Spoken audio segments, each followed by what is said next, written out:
Hi, good morning students. ಇವತ್ತು ನಾನು ನಿಮಗೆ ಅಡ್ವಾನ್ಸ್ಡ್ ಫೈನಾನ್ಷಿಯಲ್ ಮ್ಯಾನೇಜ್ಮೆಂಟ್ ಸಬ್ಜೆಕ್ಟ್ನ ಒಂದು ಚಾಪ್ಟರ್ ಆದಂತಹ ಕ್ಯಾಪಿಟಲ್ ಸ್ಟ್ರಕ್ಚರ್ ಥಿಯರಿ ಬಗ್ಗೆ ಮಾತಾಡ್ತಾ ಇದ್ದೀನಿ. ಕ್ಯಾಪಿಟಲ್ ಸ್ಟ್ರಕ್ಚರ್ ಥಿಯರಿ ಚಾಪ್ಟರ್ ಬಂದು 6th ಸೆಮಿಸ್ಟರ್ BCom ಓದ್ತಾ ಇರೋರಿಗೆ ಯೂಸ್ ಆಗುತ್ತೆ. ತುಮಕೂರು ಯೂನಿವರ್ಸಿಟಿ ಸಿಲೆಬಸ್ಸಲ್ಲಿರುವಂತಹ 6th ಸೆಮಿಸ್ಟರ್ BCom ಸ್ಟೂಡೆಂಟ್ಸಿಗೆ ಅಡ್ವಾನ್ಸ್ಡ್ ಫಿನಾನ್ಷಿಯಲ್ ಮ್ಯಾನೇಜ್ಮೆಂಟ್ ಅಂತ ಒಂದು ಆಪ್ಷನಲ್ ಸಬ್ಜೆಕ್ಟ್ ಇದೆ. ಈ ಸಬ್ಜೆಕ್ಟ್ ಸ್ಪೆಷಲೈಸೇಷನ್ ಆಗಿ ತೊಗೊಂಡಿರೋರಿಗೆ ಕ್ಯಾಪಿಟಲ್ ಸ್ಟ್ರಕ್ಚರ್ ಥಿಯರಿ ಅಂತ ಚಾಪ್ಟರ್ ಇದೆ. ಆ ಚಾಪ್ಟರ್ ಬಗ್ಗೆ ಇವತ್ತು ನಾನು ಮಾತಾಡ್ತಾ ಇದ್ದೀನಿ. Myself Sudharani, assistant professor, government first grade college, Chikkanayakanahalli. Capital structure theories ಈ ಚಾಪ್ಟ್ರಲ್ಲಿ ನಿಮಗೆ 15 ಮಾರ್ಕ್ಸ್ಗೊಂದು ಪ್ರಾಬ್ಲಮ್ಮು, 5 ಮಾರ್ಕ್ಸ್ಗೊಂದು ಪ್ರಾಬ್ಲಮ್ಮು ಮತ್ತು 2 ಮಾರ್ಕ್ಸ್ಗೆ 2 ಕ್ವಶನ್ಸ್ ಇರುತ್ತೆ. ಸೊ ನೆಟ್ ಇನ್ಕಮ್ ಅಪ್ರೋಚ್ ಅನ್ನೋದು ಕ್ಯಾಪಿಟಲ್ ಸ್ಟ್ರಕ್ಚರ್ ಥಿಯರಿನ ಒಂದು ಥಿಯರಿ ಆಗಿದೆ. ಕ್ಯಾಪಿಟಲ್ ಸ್ಟ್ರಕ್ಚರ್ ಥಿಯರಿನಲ್ಲಿ 3 ಥಿಯರಿ ಬರ್ತವೆ. ಮೊದಲನೇದು net income theory, and second one net operating income approach theory, and third one Modigliani Miller theory, theory ಅಂತ ಬರುತ್ತೆ. ಇವತ್ತು ಈ ವಿಡಿಯೋದಲ್ಲಿ ನಾನು ನಿಮಗೆ only net income approach theory ಬಗ್ಗೆ ಮಾತ್ರ ಹೇಳ್ಕೊಡ್ತಾ ಇದ್ದೀನಿ. Before going to the topic, we have to know what is capital structure. ಈಗಾಗಲೇ ನೀವು ಸ್ಟಡಿ ಮಾಡಿರ್ತೀರ ಫೈನಾನ್ಷಿಯಲ್ ಮ್ಯಾನೇಜ್ಮೆಂಟ್ ಸಬ್ಜೆಕ್ಟಲ್ಲಿ ವಾಟ್ ಈಸ್ ಕ್ಯಾಪಿಟಲ್ ಸ್ಟ್ರಕ್ಚರ್ ಅಂತ. ಅಫ್ಕೋರ್ಸ್ ಇನ್ನೊಂದು ಸಲ ನಾನು ರಿಮೈಂಡ್ ಮಾಡ್ತಾ ಇದ್ದೀನಿ ನಿಮಗೆ. ಕ್ಯಾಪಿಟಲ್ ಸ್ಟ್ರಕ್ಚರ್ ಅಂದರೆ it's a combination of long term securities such as debentures, equity shares etcetera. So capital structure ಅನ್ನೋದು ನಮ್ಮ ಬಂಡವಾಳ ಹೇಗೆ ಕಲೆಕ್ಟ್ ಮಾಡಿದ್ದೀವಿ. ಈಗ ನಮ್ಮದು 10 lakh ಬಂಡವಾಳ ಇದೆ ಅಥವಾ 10 crore ಬಂಡವಾಳ ಇದೆ ಅಂತಂದರೆ, ಕ್ಯಾಪಿಟಲ್ ಇದೆ ಅಂತಂದರೆ, how much in equity shares, how much in preference shares and how much in debentures. So ಅದನ್ನು ಹೇಳ್ತೀವಿ ಕಾಂಬಿನೇಷನ್. 10 ಕೋಟಿ ಬಂಡವಾಳ ಕಲೆಕ್ಟ್ ಮಾಡಲಿಕ್ಕೆ ಎಷ್ಟು ಈಕ್ವಿಟಿ, ಎಷ್ಟು ಪ್ರಿಫರೆನ್ಸ್, ಎಷ್ಟು ಡಿಬೆಂಚರ್ ಕ್ಯಾಪಿಟಲ್ನ ಯೂಸ್ ಮಾಡಿದ್ದೀವಿ. ಈ ಕಾಂಬಿನೇಷನ್ ಇದೆಯಲ್ಲ, ಫಾರ್ಮ್ಸ್ ಆಫ್ ಸೆಕ್ಯೂರಿಟೀಸ್ ಇದೆಯಲ್ಲ, ಈ ಕಾಂಬಿನೇಷನ್ ಆಫ್ ಫಾರ್ಮ್ಸ್ ಆಫ್ ಸೆಕ್ಯೂರಿಟೀಸನ್ನು, ಅದು ಲಾಂಗ್ ಟರ್ಮ್ ಸೆಕ್ಯೂರಿಟೀಸ್ನ ನಾವು ಕ್ಯಾಪಿಟಲ್ ಸ್ಟ್ರಕ್ಚರ್ ಅಂತ ಹೇಳ್ತೀವಿ. ಸೊ ಇದು ಕ್ಯಾಪಿಟಲ್ ಸ್ಟ್ರಕ್ಚರ್ ಬಗ್ಗೆ ಆಯಿತು. ಇವಾಗ ನಾನು ಥಿಯರಿ ಬಗ್ಗೆ ಹೇಳ್ತೀನಿ, ನೆಟ್ ಇನ್ಕಮ್ ಅಪ್ರೋಚ್ ಥಿಯರಿ. ಈ ನೆಟ್ ಇನ್ಕಮ್ ಅಪ್ರೋಚ್ ಥಿಯರಿನ ಇನ್ನೊಂದು ವರ್ಡು ಥಿಯರಿ ಆಫ್ ರಿಲೆವೆನ್ಸ್ ಅಂತ ಕರೀತಾರೆ. ಥಿಯರಿ ಆಫ್ ರಿಲೆವೆನ್ಸ್ ಅಂತ. ಈ ನೆಟ್ ಇನ್ಕಮ್ ಅಪ್ರೋಚನ್ನ ಹೇಳಿದವರು ಯಾರು ಅಂದರೆ ಡ್ಯುರ್ಯಾಂಡ್ ಅಂತ. ನೆಟ್ ಇನ್ಕಮ್ ಥಿಯರಿನ ಪ್ರಪೋನ್ ಮಾಡಿದವರು ಡ್ಯುರ್ಯಾಂಡ್ ಅಂತ. ಇದನ್ನು ಥಿಯರಿ ಆಫ್ ರಿಲೆವೆನ್ಸ್ ಅಂತ ಕೂಡ ಕರಿತೀವಿ. ಯಾಕೆ ಈ ಥಿಯರಿ ಆಫ್ ರಿಲೆವೆನ್ಸ್ ಅಂತ ಕರಿತೀವಿ ಅಂದರೆ, according to Durand, net income is ಅಥವಾ ಅವರ ಕಾಂಬಿನೇಷನ್ ಆಫ್ ಡೆಟ್ ಏನಿದೆ, ಕ್ಯಾಪಿಟಲ್ ಸ್ಟ್ರಕ್ಚರ್ ಏನಿದೆ, ಈ ಕ್ಯಾಪಿಟಲ್ ಸ್ಟ್ರಕ್ಚರ್ ಅನ್ನೋದು ನಮ್ಮ ವ್ಯಾಲ್ಯೂ ಆಫ್ ದ ಫರ್ಮ್ ಮೇಲೆ ಅಫೆಕ್ಟ್ ಆಗುತ್ತೆ ಅಂತ ಇವ್ರ ವಾದ. ಸೊ ನೆಟ್ ಇನ್ಕಮ್ ಅಪ್ರೋಚ್ ಥಿಯರಿನ ರಿಲೆವೆಂಟ್ ಥಿಯರಿ ಅಂತ ಯಾಕೆ ಕರಿತೀವಿ ಅಂದರೆ, according to Durand, our combination of securities is affect ಅಥವಾ use of forms of securities affect the value of the firm. ಅವ್ರ ಪ್ರಕಾರ ವ್ಯಾಲ್ಯೂ ಆಫ್ ದ ಫರ್ಮ್ ಮೇಲೆ ನಮ್ಮ ಕಾಂಬಿನೇಷನ್ನು ಅಫೆಕ್ಟ್ ಆಗುತ್ತೆ ಅಂತ ಹೇಳ್ತಾರೆ. ಹಾಗಾಗಿ ಇದನ್ನ ಥಿಯರಿ ಆಫ್ ರಿಲೆವೆನ್ಸ್ ಅಂತ ಹೇಳ್ತೀವಿ. ನೀವು ನೆಟ್ ಇನ್ಕಮ್ ಅಪ್ರೋಚ್ನ ಸ್ಟಡಿ ಮಾಡೋದಕ್ಕೆ ಮುಂಚೆ, before going to the main topic, ಈ ಥಿಯೋರಿ ಕೆಲವೊಂದು ಪದಗಳ ಸುತ್ತುತ್ತೆ. ಅಂದರೆ it revolves around the terms. ಆ ಟರ್ಮ್ಸ್ ಏನು ಅಂದರೆ, ಮೊದಲನೇದು ವ್ಯಾಲ್ಯೂ ಆಫ್ ದ ಫರ್ಮ್ ಅಂತ. ವ್ಯಾಲ್ಯೂ ಆಫ್ ದ ಫರ್ಮ್ ಅನ್ನೋ ವರ್ಡು ಇಲ್ಲಿ ನಾವು ತುಂಬ ಸಲ ಯೂಸ್ ಮಾಡ್ತೀವಿ. ಈ value of the firm is nothing but the value of equity shares, market value of equity shares plus market value of debt. ಈಗ ನಾವು ಕಂಪ್ನಿನ ಮಾರ್ತೀವಿ ಅಂದರೆ ಎಷ್ಟಕ್ಕೆ ಜನ ಕೊಂಡ್ಕೋಬೋದು ಅಥವಾ ಎಷ್ಟಕ್ಕೆ ಅದು ಸೇಲ್ ಆಗ್ಬೋದು, ಆ ವ್ಯಾಲ್ಯೂನ ನಾವು ವ್ಯಾಲ್ಯೂ ಆಫ್ ದ ಫರ್ಮ್ ಅಂತ ಹೇಳ್ತೀವಿ. So value of the firm ಅಂದರೆ, ಇನ್ನು ಫೈನಾನ್ಷಿಯಲ್ ಟರ್ಮ್ಸಲ್ಲಿ ಹೇಳೋದಾದರೆ, value of the firm is equal to market value of equity shares plus market value of debt ಅಂತ ಕೂಡ ಕರಿತೀವಿ. ಇದು ಮೊದಲನೇ ಟರ್ಮು. ಇನ್ನು ಎರಡನೇ ಟರ್ಮ್ ಬಂದು ಡೆಟ್ ಆ್ಯಂಡ್ ಈಕ್ವಿಟಿ ಅಂತ. ಈ ಡೆಟ್ ಆ್ಯಂಡ್ ಈಕ್ವಿಟಿ ಅಂತ ಅಂದರೆ, of course debt capital is nothing but debenture capital ಅಂತ ಹೇಳ್ತೀವಿ. ಡಿಬೆಂಚರ್ ಕ್ಯಾಪಿಟಲ್ಲು ಹಾಗೆ ಈಕ್ವಿಟಿ ಅಂದರೆ ಈಕ್ವಿಟಿ ಶೇರ್ಸ್ ನಮ್ಮ ಕಾಂಬಿನೇಷನಲ್ಲಿರುವಂಥದ್ದು, ಅದು ನಿಮಗೆ ಗೊತ್ತೇ ಇದೆ. And over all cost of capital ಅಂತ ಒಂದು ವರ್ಡ್ ಯೂಸ್ ಮಾಡ್ತೀವಿ. Over all cost of capital. First cost of capital ಅಂದರೆ ಏನು ಅಂತ ನೋಡೋಣ. Cost of capital is cut off rate of return the company must earn. ಅಂದರೆ ಒಂದು ಕಂಪ್ನಿ ತಾನು ಮಿನಿಮಮ್ ಅರ್ನ್ ಮಾಡಲೇಬೇಕಾಗಿರುವಂತಹ ಒಂದು ಕಟ್ ಆಫ್ ರೇಟ್ ಅಂತ ಕರಿತೀವಿ. ಈಗ ಫಾರ್ ಎಕ್ಸಾಂಪಲ್ ನಾವು ಒಂದು ಒಂದು ಪ್ರಾಡಕ್ಟ್ನ ಮ್ಯಾನುಫ್ಯಾಕ್ಚರ್ ಮಾಡ್ತಿದ್ದೀವಿ ಅಂತ ಅಂದರೆ ಒಂದು 50,000 ಖರ್ಚಾಗಿದೆ ಅಂತ ಇಟ್ಕೊಳ್ಳೋಣ. ಅಂದರೆ ನಮ್ಮ ಪ್ರಾಫಿಟ್ ಪರ್ಸೆಂಟೇಜ್ ಎಷ್ಟಿರಬೇಕು? 50,000ಕ್ಕಿಂತ ಜಾಸ್ತಿ ಇರಬೇಕಲ್ವಾ? ಲೈಕ್ ದ್ಯಾಟ್ ಕಂಪೆನಿ ಈಕ್ವಿಟಿ ಶೇರ್ಸ್ನ ಡಿಬೆಂಚರ್ಸ್ನ ಇಶ್ಯೂ ಮಾಡಲಿಕ್ಕೆ ಒಂದಷ್ಟು ಖರ್ಚು ಮಾಡಿರುತ್ತೆ. ಖರ್ಚು ಅಂದರೆ ಕಾಸ್ಟ್ ಆಫ್ ಕ್ಯಾಪಿಟಲ್ ಅಂದರೆ it is nothing but the expenditure incurred to issue equity or debenture whatever. Issue ಮಾಡಲಿಕ್ಕೆ ಆಗಿರುವಂತಹ ಖರ್ಚನ್ನ ಕಾಸ್ಟ್ ಆಫ್ ಕ್ಯಾಪಿಟಲ್ ಅಂತ ಹೇಳ್ತೀವಿ. ಈ ಕಾಸ್ಟ್ ಆಫ್ ಈಕ್ವಿಟಿ ಸೆಪ್ರೇಟ್ ಬರುತ್ತೆ, ಕಾಸ್ಟ್ ಆಫ್ ಡೆಟ್. ಈಗ ಕಾಸ್ಟ್ ಆಫ್ ಈಕ್ವಿಟಿ ಅಂತ ಅಂದರೆ ಈಕ್ವಿಟಿನ ಇಶ್ಯೂ ಮಾಡಲಿಕ್ಕೆ ಆಗಿರುವಂತಹ ಖರ್ಚು ಅಥವಾ ಈಕ್ವಿಟಿ ಮೇಲೆ ನಾವು ಅರ್ನ್ ಮಾಡಬೇಕಾದಂತಹ ಒಂದು cut off rate, compulsory earn ಮಾಡಲೇಬೇಕು ಅನ್ನೋ cut off rate. Cut off rate is nothing but the cost. ನಾವು ಯಾವಾಗಾದರೂ ಪ್ರಾಫಿಟ್ ಯಾವಾಗ ಬಂತು ಅಂತ ಹೇಳ್ತೀವಿ? ಕಾಸ್ಟ್ಗಿಂತ ಜಾಸ್ತಿ ನಾವು ಅರ್ನ್ ಮಾಡಿದ್ರೆ, ನಾವು ಖರ್ಚು ಮಾಡಿದ್ದಕ್ಕಿಂತ ಜಾಸ್ತಿ ಅರ್ನ್ ಮಾಡಿದ್ರೆ ನಾವು ಇನ್ಕಮ್ ಅಂತ ಹೇಳ್ತೀವಿ. ಸೊ ಈ ಕಾಸ್ಟ್ ಅನ್ನೋದು cut off rate. Minimum loss ಆಗಬಾರ್ದು. ಅಟ್ಲೀಸ್ಟ್ 50,000 ಖರ್ಚು ಮಾಡಿದ್ದೀನಿ ಅಂದರೆ 50,000ನಾದರೂ ನಾವು ದುಡಿದ್ರೆ that is cost, cut off rate ಅಂತ ಹೇಳ್ತೀವಿ. ಆ ಥರ. ಅದೇ ಥರ ಕಾಸ್ಟ್ ಆಫ್ ಡೆಟ್ ಅಂದರೆ ಈಗ ಡಿಬೆಂಚರ್ಸ್ ಇಶ್ಯೂ ಮಾಡಲಿಕ್ಕೆ ನಾವು ಖರ್ಚು ಮಾಡಿರ್ತೀವಿ. ಇವಾಗ registration fees, issuing charges, commission, under writer commission, agents commission, what ever, ತುಂಬ ಸ್ಟ್ಯಾಂಪ್ ಡ್ಯೂಟಿ ಎಲ್ಲ ತುಂಬ ಖರ್ಚಾಗಿರುತ್ತೆ. ಸೊ ಇದೆಲ್ಲ ಖರ್ಚಾಗಿರುತ್ತೆ, ಜೊತೆಗೆ ಇಂಟ್ರೆಸ್ಟು. ಈಗ ನಾವು ಡಿಬೆಂಚರ್ನ ಇಶ್ಯೂ ಮಾಡಿದ್ದೀವಿ ಅಂತಂದರೆ ನಾವು ಹೇಗೆ ಅರ್ನ್ ಮಾಡ್ಬೇಕು? ಯಾಕೆ ಇಶ್ಯೂ ಮಾಡಿರ್ತೀವಿ? ನಾವು ಅದು ಏನು ಇಶ್ಯೂ ಮಾಡೋಕ್ಕೆ ಖರ್ಚಾಗಿರುತ್ತೆ ಅದಕ್ಕಿಂತ ಹೆಚ್ಚು ಅಮೌಂಟನ್ನು ಅರ್ನ್ ಮಾಡಬೇಕು ಬಿಸ್ನೆಸ್ಸಲ್ಲಿ ಅಂತಲೇ ಮಾಡಿರ್ತೀವಿ. ಸೊ ಇದು cost of debt, cut off rate to earn in a certain security with the certain securities. ಒಂದು ಸರ್ಟನ್ ಸೆಕ್ಯೂರಿಟಿ ಮೇಲೆ ನಾವು ಮಿನಿಮಮ್ ಆಗಿ ಗಳಿಸಲೇಬೇಕಾದಂತಹ ಅಮೌಂಟನ್ನು ನಾವು ಕಾಸ್ಟ್ ಆಫ್ ಕ್ಯಾಪಿಟಲ್ ಅಂತ ಕರಿತೀವಿ. ಈ over all cost of capital ಅಂದರೆ ಒಂದು ಕಂಪ್ನಿನಲ್ಲಿ ನಾವು ಇಕ್ವಿಟಿನೂ ಇಶ್ಯೂ ಮಾಡ್ತೀವಿ, ಪ್ರಿಫರೆನ್ಸು ಇಶ್ಯೂ ಮಾಡ್ತೀವಿ, ಅದೇ ರೀತಿ ಡಿಬೆಂಚರ್ಸ್ನ ಕೂಡ ಇಶ್ಯೂ ಮಾಡ್ತೀವಿ. ಈ ಮೂರನ್ನೂ ನಾವು ಇಶ್ಯೂ ಮಾಡಲಿಕ್ಕೆ ಆಗಿರೋ ಓವರ್ ಆಲ್ ಖರ್ಚನ್ನು ಕಾಸ್ಟ್ ಆಫ್ ಕ್ಯಾಪಿಟಲ್ ಅಂತ ಕರಿತೀವಿ, ಅಥವಾ capitalisation rate, minimum rate of return ಅಥವಾ cut off rate of return ಅಂತ ಕೂಡ ಕರಿತೀವಿ. ಇದು ಕಾಸ್ಟ್ ಆಫ್ ಕ್ಯಾಪಿಟಲ್ ಬಗ್ಗೆ. ಈ 4 ಟರ್ಮ್ಸು ನಿಮಗೆ ಚೆನ್ನಾಗಿ ಗೊತ್ತಿತ್ತು ಅಂದರೆ ಈ ಥಿಯೋರಿ ನೀವು ಈಸಿಯಾಗಿ ಅರ್ಥ ಮಾಡ್ಕೋಬೋದು. ಆ್ಯಂಡ್ ಲಾಸ್ಟ್ಲಿ ಲೀವರೇಜ್ ಅನ್ನೋದ್ರ ಬಗ್ಗೆ ಕೂಡ ನಿಮಗೆ ಗೊತ್ತಿರಬೇಕು. ಲೀವರೇಜ್ ಅಂತ ಅಂದರೆ leverage is nothing but the use of debt capital in capital structure. ನಮ್ಮ ಕ್ಯಾಪಿಟಲ್ ಸ್ಟ್ರಕ್ಚರಲ್ಲಿ ಕಂಪಲ್ಸರಿ ಡೆಟ್ ಕ್ಯಾಪಿಟಲ್ನ ಯೂಸ್ ಮಾಡಿದ್ರೆ ದಟ್ ಈಸ್ ಕಾಲ್ಡ್ ಲೀವರೇಜ್ ಅಂತ ಹೇಳ್ತೀವಿ. Using of debt in our capital structure, ನಮ್ಮ ಕ್ಯಾಪಿಟಲ್ ಸ್ಟ್ರಕ್ಚರಲ್ಲಿ ಡೆಟ್ ಕ್ಯಾಪಿಟಲ್ನ ಯೂಸ್ ಮಾಡೋದು, ಇದಕ್ಕೆ ಲೀವರೇಜ್ ಅಂತ ಹೇಳ್ತೀವಿ. ಲೀವರೇಜ್ ಇಲ್ಲ ಅನ್ಲೀವರ್ಡ್ ಫರ್ಮ್ ಅಂತಂದರೆ ಅಲ್ಲಿ ಡೆಟ್ ಕ್ಯಾಪಿಟಲ್ ಇರಲ್ಲ, ಓನ್ಲಿ ಈಕ್ವಿಟಿ ಪ್ರಿಫರೆನ್ಸ್ ಮಾತ್ರ ಇರುತ್ತೆ. ಯಾವಾಗ ಲೀವರ್ಡ್ ಫರ್ಮ್ ಅಂತ ಹೇಳ್ತೀವಿ ಅಲ್ಲಿ ಡೆಟ್ ಕ್ಯಾಪಿಟಲ್, ನಮ್ಮ ಈಕ್ವಿಟಿ ಪ್ಲಸ್ ಪ್ರಿಫರೆನ್ಸ್ ಜೊತೆಗೆ ಡೆಟ್ ಕೂಡ ಯೂಸ್ ಮಾಡಿದ್ರೆ ದಟ್ ಈಸ್ ಲೀವರೇಜ್.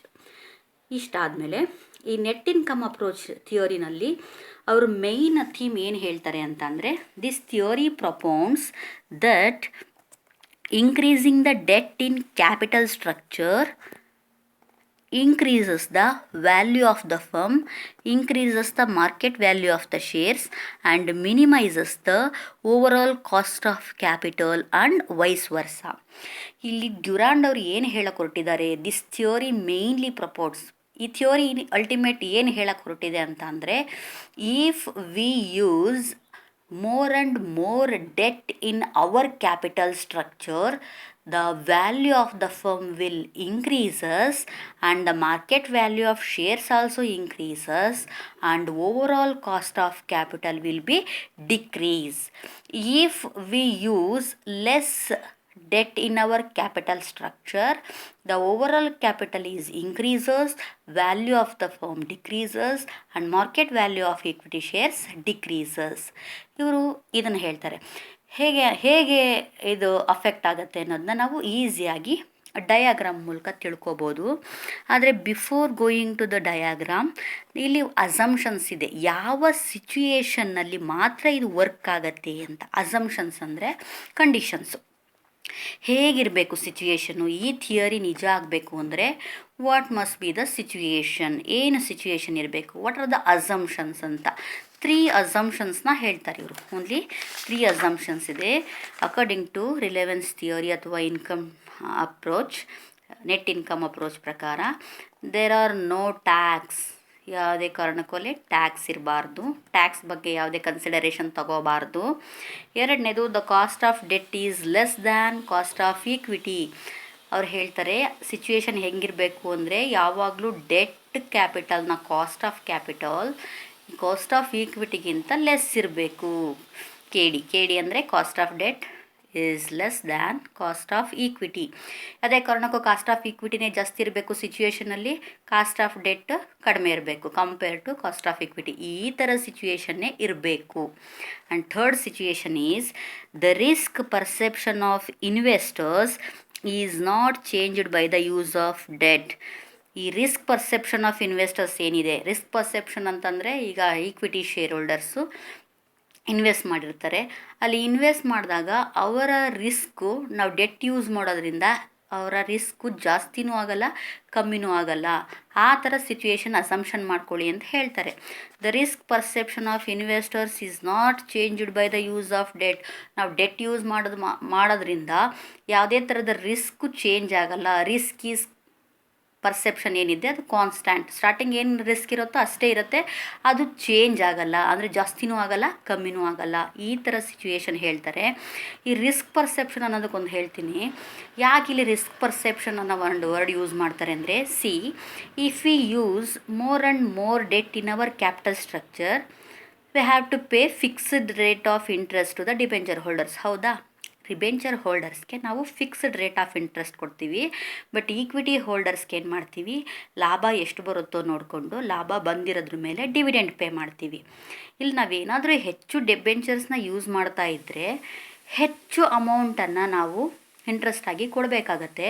ಅದು ಅಲ್ಲದೆ ಕೆಲವು ಸಲ ಏನಾಗುತ್ತೆ, ಇಫ್ ಲಾಸ್ ಆಯಿತು ಅಂದರೂ ಕೂಡ, ಬಿಸ್ನೆಸ್ ಲಾಸ್ ಆಯಿತು ಅಂದರೂ ಕೂಡ ನಾವು ಕಂಪಲ್ಸರಿ ಡಿಬೆಂಚರ್ ಹೋಲ್ಡರ್ಸಿಗೆ ಇಂಟ್ರೆಸ್ಟನ್ನು ಪೇ ಮಾಡಲೇಬೇಕಾಗತ್ತೆ. ಸೊ ಏನಾಗುತ್ತೆ, the risk is high when we use debt capital in our capital structure, the risk will be high. ಅದಕ್ಕೆ ಅವರು ಅಸಂಪ್ಷನ್ ಮಾಡ್ಕೋತಾ ಇದ್ದಾರೆ, the risk perception of investor is not changed by the use of debt. So ನಾವು ಎಷ್ಟೇ debt use ಮಾಡಿದ್ರೂ risk same ಇರುತ್ತೆ. ಆ ಥರ ಸಿಚುವೇಶನ್ನ ಅಸಂಪ್ಷನ್ ಮಾಡ್ಕೊಳ್ಳಿ ಅಂತ ಹೇಳ್ತಾರೆ. I don't know in practical situation ಅಥವಾ ರಿಯಲ್ ಸಿಚುವೇಶನ್ ಈ ರೀತಿ ಆಗತ್ತಾ ಅಂತ. ಯಾಕೆಂದರೆ ಹೆಚ್ಚು ಡೆಟ್ ಯೂಸ್ ಮಾಡಿದಾಗ ನಾವು ಹೆಚ್ಚು ಇಂಟ್ರೆಸ್ಟನ್ನು ಪೇ ಮಾಡಬೇಕಾಗತ್ತೆ. ಇಫ್ ಯು ಅರ್ನ್ ಗುಡ್ ಅಂದರೆ ನಮ್ಮ ಅರ್ನಿಂಗ್ಸ್ ಗುಡ್ ಇತ್ತು ಅಂತ ಅಂದರೆ, ಚೆನ್ನಾಗಿತ್ತು ಅಂದರೆ, if we earn more we can pay interest. Suppose if we met loss, ಆವಾಗ ನಮಗೆ ತುಂಬ ಇನ್ವೆಸ್ಟರ್ ಮೇಲೆ ಬರ್ಡನ್ ಆಗೋ ಚಾನ್ಸಸ್ ಇರುತ್ತೆ. ಬಟ್ ವಾಟ್ ಎವರ್, ಇವರ ಪ್ರಕಾರ ಈ ಥಿಯರಿ ನಿಜ ಆಗಬೇಕು ಅಂದರೆ these 3 assumption must be there. ಅಲ್ಲಿ ಟ್ಯಾಕ್ಸ್ ಇರಬಾರ್ದು, and cost of debt is less than cost of equity ಆಗಿರಬೇಕು, ಕಾಸ್ಟ್ ಆಫ್ ಈಕ್ವಿಟಿನೇ ಜಾಸ್ತಿ ಇರಬೇಕು, ಡೆಟ್ ಕಡಿಮೆ ಇರಬೇಕು, ಮತ್ತು the risk perception of investors is not changed by the use of debt. ನಾವು ಹೆಚ್ಚು ಡೆಟ್ ಯೂಸ್ ಮಾಡಿರೋದ್ರಿಂದ ಹೆಚ್ಚು ರಿಸ್ಕು ಅವ್ರಿಗೆ ಆಗಬಾರ್ದು, ಅಂದರೆ ಆಗದೇ ಇರೋವಂಥ ಸಿಚುಯೇಷನು. ನೀನು ಎಷ್ಟಾನೋ ಡೆಟ್ ಯೂಸ್ ಮಾಡು, the risk is same constant. ಹೆಚ್ಚು ಡೆಟ್ ಯೂಸ್ ಮಾಡಿದೆ ಅಂತ ಹೆಚ್ಚು ರಿಸ್ಕ್ ಆಗೋದು, ಕಡಿಮೆ ಡೆಟ್ ಯೂಸ್ ಮಾಡಿದೆ ಅಂತ ಕಡಿಮೆ ರಿಸ್ಕ್ ಆಗೋದು ಸಿಚುಯೇಷನ್ ಇರಬಾರ್ದು. ರಿಸ್ಕ್ ಈಸ್ ಕಾನ್ಸ್ಟ್ಯಾಂಟ್ ಇರಬೇಕು ಅಂತ ಸಿಚುಯೇಷನ್ ಅಂತ ಹೇಳ್ತಾರೆ. This is the assumptions given by net income theory by Durand. ಈಗ ನೋಡೋಣ, ನಾವು ಈ ಥಿಯೋರಿನ ಡಯಾಗ್ರಾಮಲ್ಲಿ ಎಕ್ಸ್ಪ್ಲೈನ್ ಮಾಡೋಕ್ಕೆ ಟ್ರೈ ಮಾಡ್ತಾ ಇದ್ದೀನಿ. ನೋಡಿ, ದಿಸ್ ಈಸ್ ದ ಡಯಾಗ್ರಾಮ್. ಈ ಓ ಮತ್ತು ವೈ ಅನ್ನೋದು, this is cost of capital and this is degree of leverage. You all know cost of capital ಅಂದರೆ ನಾವು ಒಂದು ಸೆಕ್ಯೂರಿಟೀಸ್ನ ಇಶ್ಯೂ ಮಾಡಲಿಕ್ಕೆ ಆಗಿರುವಂತಹ ಖರ್ಚು, and degree of leverage line ಅಂದರೆ use of debt in our capital structure, use of debt.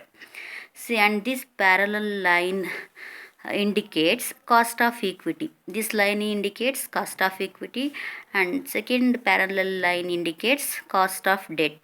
Cost of equity, cost of debt, and this line indicates overall cost of capital, and this is KO. ನಮ್ಮ theory ಏನು ಹೇಳ್ತಾ ಇದೆ, if we use more and more debt, this is degree of leverage. More and more debt, ಈ ರೀತಿ ಹೆಚ್ಚು ಡೆಟ್ಟನ್ನು ಹೇಗೆ use ಮಾಡ್ತಾ ಹೋದಷ್ಟು overall cost of capital ಕಮ್ಮಿ ಆಗಬೇಕು ಅಂತ. ನೋಡಿ ಇಲ್ಲಿ overall cost of capital line ಇದು. ನೋಡಿ ನಾವೇನಾದರೂ ಡಿಗ್ರಿ ಆಫ್ ಲಿವರೇಜ್ ಅಂದರೆ ಇಲ್ಲಿ ಇಷ್ಟೇ ಡೆಟ್ ಯೂಸ್ ಮಾಡಿದ್ವಿ ಅಂದರೆ ನಮ್ಮ ಕಾಸ್ಟ್ ಆಫ್ ಕ್ಯಾಪಿಟಲ್ ಇಷ್ಟಿರುತ್ತೆ. ನಾವೇನಾದರೂ ಇನ್ನೂ ಸ್ವಲ್ಪ ಜಾಸ್ತಿ ಡೆಟ್ ಯೂಸ್ ಮಾಡಿದ್ವಿ ಅಂದರೆ ನಮ್ಮ ಕಾಸ್ಟ್ ಆಫ್ ಕ್ಯಾಪಿಟಲ್ಲು ಕಡಿಮೆ ಇರುತ್ತೆ. ಆ್ಯಂಡ್ ಇನ್ನೂ ನಾವು ಜಾಸ್ತಿ ಡೆಟ್ನ ಯೂಸ್ ಮಾಡಿದ್ವಿ ಅಂದರೆ ನಮ್ಮ ಕಾಸ್ಟ್ ಆಫ್ ಕ್ಯಾಪಿಟಲ್ಲು ಡಿಕ್ರೀಸ್ ಆಗ್ತಾ ಹೋಗುತ್ತೆ. ನೋಡಿ ಇಲ್ಲಿ ಡಿಕ್ರೀಸ್ ಆಗ್ತಾ ಹೋಗುತ್ತೆ. ಅಂದರೆ ಡಿಗ್ರಿ ಆಫ್ ಲಿವರೇಜ್ ಜಾಸ್ತಿ ಇದ್ದಷ್ಟು ನಮ್ಮ ಕಾಸ್ಟ್ ಆಫ್ ಕ್ಯಾಪಿಟಲ್ಲು ಕಡಿಮೆ ಆಗ್ತಾ ಹೋಗುತ್ತೆ. ಈ use of debt use of debt ಕಡಿಮೆ ಆದಂಗೆ ನಮ್ಮ ಓವರಾಲ್ ಕಾಸ್ಟ್ ಆಫ್ ಕ್ಯಾಪಿಟಲ್ ಏನಿದೆ ಅದು ಇನ್ಕ್ರೀಸ್ ಆಗ್ತಾ ಹೋಗುತ್ತೆ ಅಂತ ಹೇಳ್ತಾರೆ. ನೋಡಿ ಇಲ್ಲಿ ಇದು ಡಿಗ್ರಿ ಆಫ್ ಲಿವರೇಜು. ಇಲ್ಲಿ ನಾವು ಕಡಿಮೆ ಡೆಟ್ಟನ್ನು ಯೂಸ್ ಮಾಡ್ತಾ ಇದ್ದೀವಿ. ಕಡಿಮೆ ಡೆಟ್ ಯೂಸ್ ಮಾಡಿದಾಗ ನೋಡಿ ಗ್ಯಾಪ್ ಎಷ್ಟಿದೆ, ಓವರಾಲ್ ಕಾಸ್ಟ್ ಆಫ್ ಕ್ಯಾಪಿಟಲ್ ಜಾಸ್ತಿ ಇದೆ. ಹಾಗೆ ನಾವು ಡೆಟ್ ಕ್ಯಾಪಿಟಲ್ನ ಯೂಸ್ ಮಾಡ್ತಾ ಬಂದಂಗೆ ನಮ್ಮ overall cost of capital decrease ಆಗ್ತಾ ಇದೆ. ಸೊ ಇದನ್ನು ಅವರು ಇಂಡಿಕೇಟ್ ಮಾಡ್ತಾರೆ. ಸೊ ಟೋಟಲಿ ನೆಟ್ ಇನ್ಕಮ್ ಅಪ್ರೋಚಲ್ಲಿ ಓವರಾಲ್ ಕ್ಯಾಪಿಟಲ್ ನಾವು ಹೆಚ್ಚು ಡೆಟ್ ಯೂಸ್ ಮಾಡ್ದಂಗೆ overall cost of capital decrease ಆಗುತ್ತೆ, value of the firm increase ಆಗುತ್ತೆ. ನಾವೇನಾದರೂ ಕಡಿಮೆ ಡೆಟ್ ಯೂಸ್ ಮಾಡಿದ್ರೆ value of the firm decrease ಆಗುತ್ತೆ, ಓವರಾಲ್ ಕ್ಯಾಪಿಟಲು ಇನ್ಕ್ರೀಸ್ ಆಗುತ್ತೆ. ಸೊ ಅಲ್ಲಿಗೆ ಇನ್ನೊಂದು ಸಲ ಹೇಳ್ತೀನಿ. Net income approach theory propounds that is if we use more and more debt in our capital structure, the overall cost of capital will decreases and the value of the firm increases and the market value of equity shares also increases. If we use less debt in our capital structure, the value of the firm will decreases and the overall cost of capital increases. ಇದನ್ನು net income approach theory ಅಂತ ಹೇಳ್ತೀವಿ. ನೋಡಿ ಇದ್ರ ಮೇಲೆ problems ಬರುತ್ತೆ. Problem ನಿಮಗೆ net income net operating income ಎರಡೂ ಸೇರಿಸಿ ಬರುತ್ತೆ. ಆ ಫಾರ್ಮ್ ನಿಮ್ಗೇನು ಕೇಳ್ತಾರೆ ನೆಟ್ ಇನ್ಕಮ್ ಅಪ್ರೋಚ್ ಥಿಯರಿನಲ್ಲಿ ಅಂದರೆ ವ್ಯಾಲ್ಯೂ ಆಫ್ ದ ಫರ್ಮ್ ಕಂಡುಹಿಡೀರಿ, ಹಾಗೆ ಓವರಾಲ್ ಕಾಸ್ಟ್ ಆಫ್ ಕ್ಯಾಪಿಟಲ್ ಕಂಡುಹಿಡೀರಿ ಅಂತ ಹೇಳ್ತಾರೆ. ನಾವು ಇದುವರೆಗೂ ಥಿಯರಿ ಅಂಡರ್ಸ್ಟ್ಯಾಂಡ್ ಮಾಡ್ಕೊಂಡ್ವಿ ಅಲ್ವಾ, ಅರ್ಥ ಮಾಡ್ಕೊಂಡ್ವಿ ಅಲ್ವಾ, ಅದನ್ನು ಒಂದು ಪ್ರಾಬ್ಲಮ್ ಮೂಲಕ ನಾವು ಇನ್ನೂ ಚೆನ್ನಾಗಿ ಅರ್ಥ ಮಾಡ್ಕೊಳ್ಳೋಣ. Let's see the problem. ಈ ಪ್ರಾಬ್ಲಮ್ಗೆ ಹೋಗೋಕ್ಕೆ ಮುಂಚೆ ನಾನು ನಿಮಗೆ ಒಂದು ಫಾರ್ಮುಲಾ ಹೇಳ್ತೀನಿ. ವ್ಯಾಲ್ಯೂ ಆಫ್ ದ ಫರ್ಮ್ ನೀವು ಕಂಡುಹಿಡಿಬೇಕು. ವ್ಯಾಲ್ಯೂ ಆಫ್ ದ ಫರ್ಮ್ ನೀವು ಕಂಡುಹಿಡಿಬೇಕು ಅಂದರೆ so V indicates value of the firm is equal to S plus D. S ಅಂದರೆ market value of equity shares, D ಅಂದರೆ ಮಾರ್ಕೆಟ್ ವ್ಯಾಲ್ಯೂ ಆಫ್ ಡೆಟ್. ನೋಡಿ S ಅಂದರೆ market value of equity shares ನೇರವಾಗಿ ನಿಮಗೆ ಕೊಟ್ಟಿರೋಲ್ಲ, ಅದನ್ನು ಕಂಡುಹಿಡಿಬೇಕು ಅಂದರೆ S is equal to earnings available to equity share holders. ನೋಡಿ ಈಕ್ವಿಟಿ ಶೇರ್ ಮಾರ್ಕೆಟ್ ವ್ಯಾಲ್ಯೂ ನೇರವಾಗಿ ನಿಮಗೆ ಕೊಟ್ಟಿಲ್ಲ ಅಂದರೆ ನೀವು ಫೈಂಡ್ ಔಟ್ ಮಾಡ್ಕೋಬೇಕಾಗತ್ತೆ. ಫೈಂಡ್ ಔಟ್ ಮಾಡೋಕ್ಕೆ formula S is equal to earning available to equity holders divided by equity capitalization rate. See, equity capitalization rate is nothing but the cost of equity. ಹಾಕ್ಕೊಂಡು divided by ಮಾಡಿದ್ರೆ ನಿಮ್ಗೆ S ಸಿಗುತ್ತೆ. ಇನ್ನು overall cost of ಕ್ಯಾಪಿಟಲ್ನ ನಾವು KO ಅಂತ ಕರಿತೀವಿ, ಅಥವಾ overall cost of ಕ್ಯಾಪಿಟಲ್ನ weighted average cost of capital ಅಂತ ಕೂಡ ಕರಿತೀವಿ. ಇದನ್ನು ಕಂಡುಹಿಡಿಯೋಕ್ಕೆ formula KO is equal to EBIT divided by V, earnings before interest and tax divided by value of the firm. Next ಪ್ರಾಬ್ಲಮ್ನ ನೋಡೋಣ. ನಿಮಗೆ ಪ್ರಾಬ್ಲಮ್ನ ನೋಡಿದ್ರೆ ಈ ಥಿಯೋರಿ ನೀಟಾಗಿ ಅರ್ಥ ಆಗುತ್ತೆ. See have one problem here. A company expects a net income of rupees 80,000. See this is EBIT, that is 80,000. It has rupees 2 lakh 8% debentures. ಇಲ್ಲಿ 2,08% ಡಿಬೆಂಚರ್ಸ್ ಇದೆ, 8% ಇಂಟ್ರೆಸ್ಟ್ ಇರುವಂಥ ಡಿಬೆಂಚರ್ಸ್ ಇದೆ. The equity capitalisation rate is 10%. ಹಾಗೆ equity capitalisation rate ಕೊಟ್ಟಿದ್ದಾರೆ, cost of equity that is 10%. Calculate the value of the firm and overall capitalisation rate according to net income approach. ನೆಟ್ ಇನ್ಕಮ್ ಅಪ್ರೋಚ್ನ theory ಇಟ್ಕೊಂಡು ನೀವು value of the ಫರ್ಮ್ನ ಮತ್ತು overall capitalisation ರೇಟನ್ನು ಕಂಡಿಡಿರಿ ಅಂತ ಹೇಳ್ತಾರೆ. So this is the problem. ಆಮೇಲೆ ಎರಡನೇ ಕ್ವಶನ್ ಇದೆ, ಕ್ವಶನ್ ಕಂಟಿನ್ಯೂ ಆಗ್ತಿದೆ. If the debenture debt is increased to ₹3 lakh, ಈಗ ಡಿಬೆಂಚರ್ ಡೆಟ್ ಎಷ್ಟಿದೆ, ಜಸ್ಟ್ 2 lakh ಇದೆ. If the debenture debt is increased to ₹3 lakh, ಅದು ಏನಾದ್ರು 3 ಲಕ್ಷ ಆದರೆ what shall be the value of the firm and the overall capitalisation rate. So problem ಮಾಡೋಣ. Calculation of value of the firm under net income approach. So ನೋಡಿ, first ನಮಗೇನು ಬೇಕು, net income ಪ್ರಾಬ್ಲಮಲ್ಲೇ ಕೊಟ್ಟಿದ್ದಾರೆ, ಬರ್ಕೊಳ್ಳಿ. Net income ಎಷ್ಟು, 80,000 ಇದೆ. 80,000 less interest on debenture. ನೋಡಿ, first ಕ್ವಶನಿಗೆ answer ಮಾಡ್ತಾ ಇರೋದು ನಾನು. ಫಸ್ಟ್ ಕ್ವಶನ್ನಿಗೆ ಯಾವಾಗ 80,000 ಅನ್ನೋದು ಇನ್ಕಮ್ ಇದ್ದು ಡಿಬೆಂಚರು 2 ಲಕ್ಷ ಇದ್ದಾಗ ಆ ಪ್ರಾಬ್ಲಮ್ ಮಾತ್ರ ಮಾಡ್ತಾ ಇದ್ದೀನಿ, ಫಸ್ಟ್ ಪ್ರಾಬ್ಲಮ್ಮು. ಸೆಕೆಂಡ್ ಕ್ವಶನ್ ಆಮೇಲೆ ಮಾಡೋಣ. ಈಗ ಲೆಸ್ ಇಂಟ್ರೆಸ್ಟ್ ಆನ್ ಡಿಬೆಂಚರ್ಗೆ ಎಷ್ಟಿತ್ತು, 8%, 2 lakh ಇತ್ತಲ್ವಾ. ಎಸ್, ವಾಟ್ ಈಸ್ ದ 8% ಅಂದರೆ 16,000. 2 lakhಗೆ 18% ಅಂತ ಅಂದರೆ 2 lakhಗೆ 8% ಅಂದರೆ 16,000 ಆಗುತ್ತೆ. ಲೆಸ್ ಮಾಡಿದ್ರೆ ನಿಮಗೆ 64,000 ಸಿಗುತ್ತೆ. ಸೊ ಇದು what is this, earnings available to equity holders. Earnings available to equity holders. Equity share ಹೋಲ್ಡರ್ಸ್ಗೆ ಅರ್ನಿಂಗ್ಸು. ನೋಡಿ, ಒಟ್ಟು ಇನ್ಕಮ್ 80,000 ಇತ್ತು. 80,000ದಲ್ಲಿ ಇಂಟ್ರೆಸ್ಟನ್ನು ಡಿಬೆಂಚರ್ಸ್ 16,000 ಕೊಟ್ಟರೆ ಉಳಿಯೋ 64,000 ಅನ್ನೋದು earnings available to equity holders.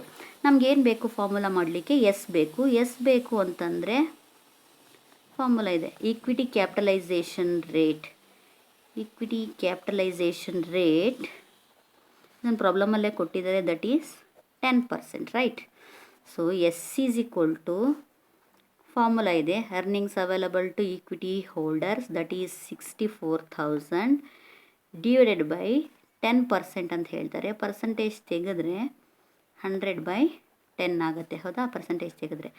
So ಎಷ್ಟಾಯಿತು ಎಸ್ ಅನ್ನೋದಲ್ಲಿಗೆ, S is equal to 6,40,000.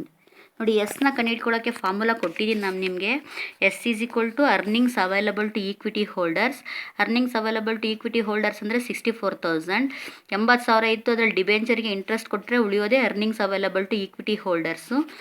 Equity capitalisation rate ಪ್ರಾಬ್ಲಮಲ್ಲೇ ಕೊಟ್ಟಿದ್ದಾರೆ. So S is equal to 64,000 into 100/10. ಯಾಕೆಂದರೆ ಪರ್ಸಂಟೇಜ್ನ ತೆಗಿತಾ ಇದ್ದೀನಿ, ಹಾಗಾಗಿ 100/10, 6,40,000 ಬರುತ್ತೆ. ಈಗ ಮಾರ್ಕೆಟ್ ವ್ಯಾಲ್ಯೂ ಆಫ್ ಡೆಟ್ ಬರ್ಕೋಣ. ಮಾರ್ಕೆಟ್ ವ್ಯಾಲ್ಯೂ ಆಫ್ ಡೆಟ್ ನೋಡಿ, ಇದು ಪ್ರಾಬ್ಲಮಲ್ಲೇ ಕೊಟ್ಟಿದ್ದಾರೆ. ಎಷ್ಟು market value of debt, 2 lakh ಇದೆ, 2 ಲಕ್ಷ ಇದೆ ಅಲ್ವಾ. Yes, take the total 6,40,000 plus 2 lakh, 8,40,000. ಹೇಗೆ ಬಂತು ಇದು, V is equal to S plus D. See, this is D. S ಅಂದರೆ 6,40,000, D ಅಂದರೆ market value of debt, V ಅಂದರೆ value of the firm. So value of the firm is 8,40,000. So this is value of the firm.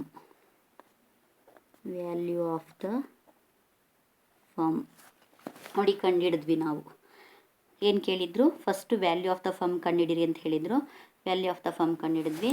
ಈಗ ಇನ್ನೊಂದು ಹೇಳ್ತಾರೆ, over all cost of capital ಕಂಡುಹಿಡಿರಿ ಅಂತ. KO, calculation of over all cost of capital. Calculation of KO ಅಂತ ಬರೀತೀನಿ. KO ಅಂದರೆ over all cost of capital. Formula ಏನು, KO is equal to EBIT divided by value of the firm V. ನೋಡಿ, EBIT ಅಂದರೆ ಇಂಟ್ರೆಸ್ಟಿಗೆ ಮುಂಚೆ ಇರೋ income, that is 80,000 divided by value of the firm ಎಷ್ಟು, 8,40,000. What is the answer, 8,40,000 into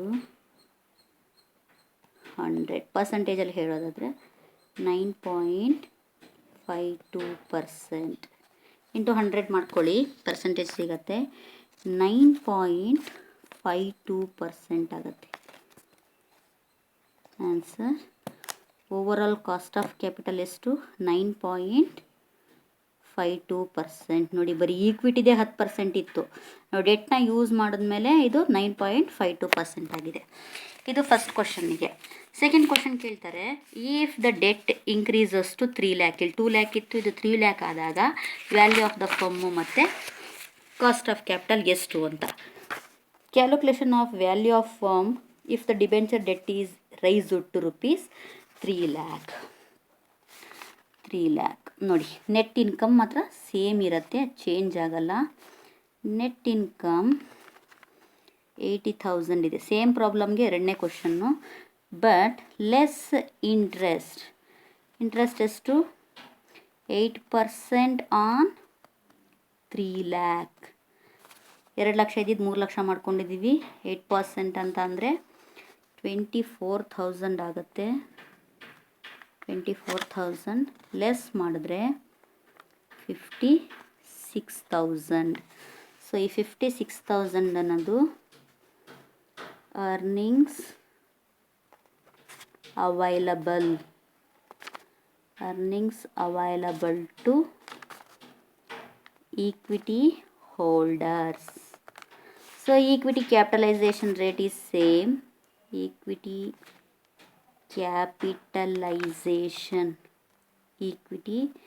capitalization rate that is 10% ಇದೆ. So ನಾವಿವಾಗ ಕಂಡಿಡ್ಕೊಳ್ಳೋಣ S ಅಂದರೆ ಎಷ್ಟು ಅಂತ. ಅಲ್ಲಿಗೆ S equity earnings available to formula apply ಮಾಡೋಣ. Earnings available to equity share holders ಅಂದರೆ 56,000 into 10%. Percentage ತೆಗೆದ್ರೆ 100/10.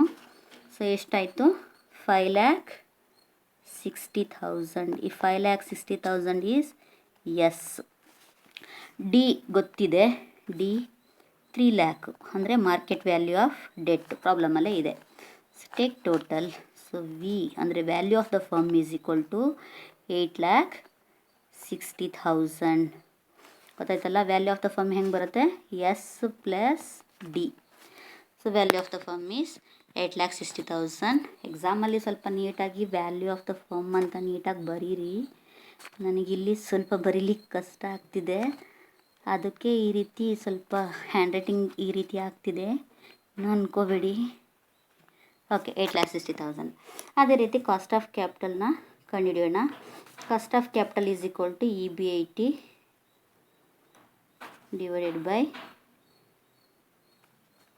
EBIT divided by V.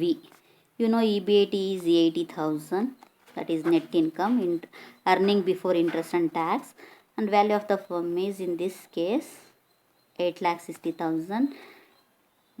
100 ಎಷ್ಟಾಗತ್ತೆ ನೋಡಿ? ಎಷ್ಟಾಗತ್ತೆ ಅಂದರೆ 9.30%. 9.30% ಆಗುತ್ತೆ. ನೋಡಿ, ಇಲ್ಲೇ ನಿಮಗೆ ಗೊತ್ತಾಗುತ್ತೆ ನೆಟ್ ಇನ್ಕಮ್ ಅಪ್ರೋಚ್ ಏನು ಹೇಳಕ್ಕೆ ಹೊರಟಿದೆ ಅನ್ನೋದು. ನೋಡಿ, when we use only 2 lakh in our capital structure, 2 lakh debt in our capital structure, our overall cost of capital is 9.52% and value of the firm is 8,40,000. and if we use 3 lakh debt in our capital structure, our value of the firm is 8,60,000 and the overall cost of capital is 9.30%. theory ಏನು ಹೇಳುತ್ತೆ? if we use more debt ಅಂದರೆ 2 ಲಕ್ಷ ಇದ್ದಿದ್ದು 3 ಲಕ್ಷ ಆಯಿತು. ನಮ್ಮ value of the firm 8,60,000 ಆಯಿತು. ಅಂದರೆ ನಮ್ಮ rules ಏನು ಹೇಳುತ್ತೆ? Net income approach rules, if we use more debt value of the firm is increases. ನೋಡಿ, 2 ಲಕ್ಷ ಡೆಟ್ ಯೂಸ್ ಮಾಡಿದಾಗ ನೀವು 2 ಲಕ್ಷ ಡೆಟ್ ಯೂಸ್ ಮಾಡಿದಾಗ ನಿಮ್ಮ ವಿ 8,40,000 ಇತ್ತು. 8,40,000 ಇತ್ತು. ಮತ್ತು ನೀವು 3 ಲಕ್ಷ ಡೆಟ್ ಯೂಸ್ ಮಾಡಿದಾಗ ನಿಮ್ಮ ವಿ 8,60,000 ಆಯಿತು. ಹಾಗೆ ಕೆ ಒ 2 ಲಕ್ಷ ಇದ್ದಾಗ 9.52% ಇತ್ತು. 3 ಲ್ಯಾಕ್ ಇದ್ದಾಗ 9.30% ಆಯಿತು. ನೋಡಿ, ಇದರಲ್ಲೇ ನಿಮಗೆ ಗೊತ್ತಾಗತ್ತೆ. 2 ಲ್ಯಾಕ್ ಇದ್ದಾಗ ವ್ಯಾಲ್ಯೂ ಆಫ್ ದ ಫರ್ಮ್ ಕಡಿಮೆ ಇದೆ, ಕಾಸ್ಟ್ ಆಫ್ ಕ್ಯಾಪಿಟಲ್ಲು ಜಾಸ್ತಿ ಇದೆ. ಅದೇ 3 ಲ್ಯಾಕ್ ಡೆಟ್ ಇದ್ದಾಗ ವ್ಯಾಲ್ಯೂ ಆಫ್ ದ ಫರ್ಮು ಜಾಸ್ತಿ ಇದೆ, ಕಾಸ್ಟ್ ಆಫ್ ಕ್ಯಾಪಿಟಲ್ಲು ಕಮ್ಮಿ ಇದೆ. ಇದರಿಂದ ನಮಗೆ ಗೊತ್ತಾಗತ್ತೆ, if we use according to this theory, if we use more debt, the value of the firm increases, cost of capital decreases. If we use less debt, value of the firm decreases, cost of capital increases. ಅರ್ಥ ಆಯ್ತಾ? ನೋಡಿ, ಈ video ಅಥವಾ ನನ್ನ teaching ನಿಮ್ಗೆ ಇಷ್ಟ ಆಗಿದ್ದರೆ please subscribe my channel. Thank you.